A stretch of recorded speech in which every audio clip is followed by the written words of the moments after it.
Andrina, girl, I didn't expect you to go down like that. You went down without a fight, like no fight. There was no, where was the fight? You said you be doing squats. Where was the squat day? Because Lucinda, I told you guys yesterday that I think our girl Lucinda up here is playing the soft damsel in distress, and she's going to pull out those moves when she needs to pull out those moves.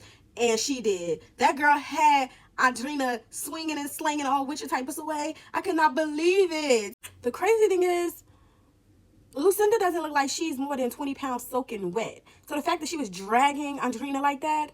Oh, and Ty, he was so, it's over for you, girl. I was like, y'all know Ty don't play about money. He don't play about the game. He already thought he was going to win his season 10, UK.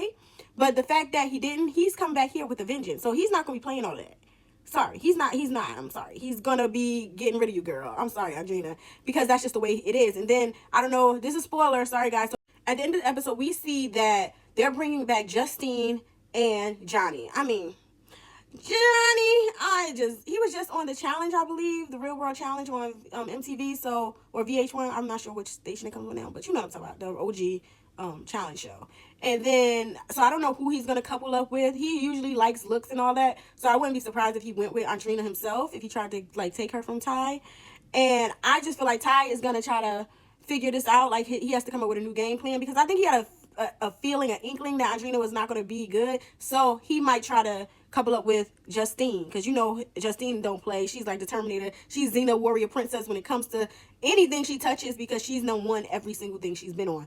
But also, I was really suspicious because, like, I know, remember the whole, oh, I can't tell you because this is a next Netflix deal, but Justine was just on Netflix. She did The Perfect Match and with Louis, and now she's coming back to Peacock. So how is that a possibility? So they have some kind of connection, Peacock and Netflix, that they can intertwine the contracts. So that was interesting to me.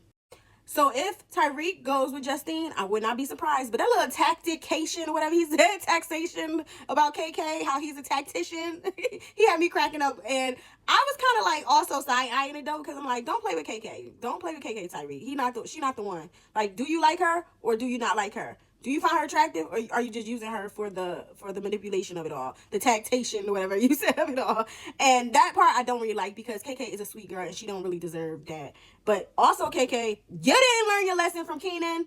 Come on. And Keenan, y'all seen he's up there crashing out on the internet. I choose peace. I choose peace. Talk some, oh no, you talk about the bed pillow talking. You pillow talking. I'm like, honey, calm your little butt. How many years has it been? He did not like hearing his name mentioned at all on this show. So, I don't think she mentioned his name. She just like mentioned the situation. But yeah, he was crashing out a little, well, a lot of it. Y'all should go watch it. He's on his page, or on these internets. And then Christopher, him too, like him and KK, it seems genuine. Like, I think he does like her, but he likes to take it slow. And it's something about, like, he likes the women to pursue him. Not really feeling men like that. Like, I like men to be all up on me, to be mine, to want me. I'm not into, like, chasing a man. So, not really feeling that about this Christopher guy. Because he did do that with Huda, and now he's doing it with KK. I don't like it.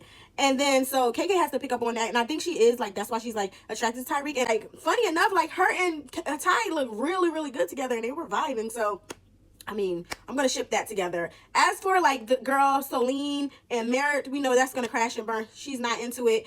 As for Josh, if that little chihuahua, pit bull, boy, don't get out my house, he can get on my nerves. Like, I see that he's slaying Charlie every which way and whatever, but I can't wait to swing his behind out of the villa. Like, he is the most dislikable person, which is crazy because on his actual season, he was really loving, sweet, and then, his sister passed away, and it was just, like, a lot of, like, emotional ties and emotional pulls. Like, he could have been top two, at least, if he wouldn't got, if he didn't go home because of family issues.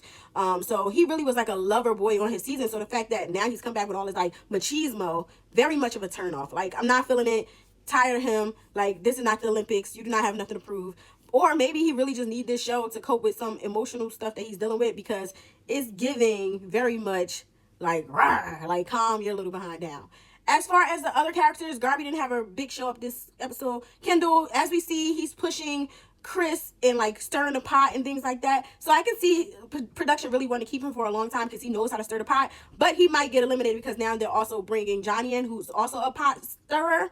And Johnny, unlike Tyreek, who's like a menace to society, like, Johnny is just a menace to the whole world. Like, he's just a menace in general. Like, he's just the villain. Like, he's the bad guy. So I don't know how he's going to pan out, who's going to be mostly attracted to him. So we'll see what happens. But he typically likes girls that looks like Nicola. And because Nicola is type athletic, I wouldn't be surprised if he moves towards her. I love Celine, though, when she told Mert not to try to give her no dog food. Clock it. I love that. Never be second choice. Even though he made it clear that he didn't want to kiss her. He tried to do like a Jeremiah and like not kiss her or whatever, but he was polite about it. But he maybe should have just like locked in and maybe not kissed her. I don't know how he could have got out of that situation.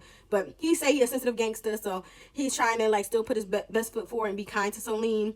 I also found it really endearing that they were doing their broken English together. And I think that her being there with him kind of makes him feel a little bit more comfortable that, you know, he's not the only non-English speaking person. So I think they have a good friendship. But as far as relationship, Mert wants Lucinda, but as you guys can see, Lucinda don't really want Mert that much. He's fine, and I think they brought him in because he's probably the only one equally as fine as Tyreek, and they needed somebody to, you know, for Tyreek to like, for the poster. They needed him for the poster, because otherwise, Tyreek is like the most handsome in the house, but Mert kind of balances out. But I don't think Lucinda's really into him. I also think that's a friendship couple. And again, as for Andrea and Josh, they both can go home. Now two going home. So, and as far as Charlie, my guy, I hope he gets another chance to stay in the house some way, shape, or form. Maybe he will be the one to pair it with Justine. Maybe they'll be the ones to save one of these broken heart people. But I do think Andrina, her time might be short-lived, so we will see. But all in all, episode 2 was a success. I enjoyed myself. And if you haven't done so already, please don't forget to like, comment, and subscribe. And also, if you're here on TikTok, don't forget to hit the follow button. I'll talk to you guys later. It's your girl, Nico Nicole, and this is Give This Girl a Mic. Peace. Bye, guys.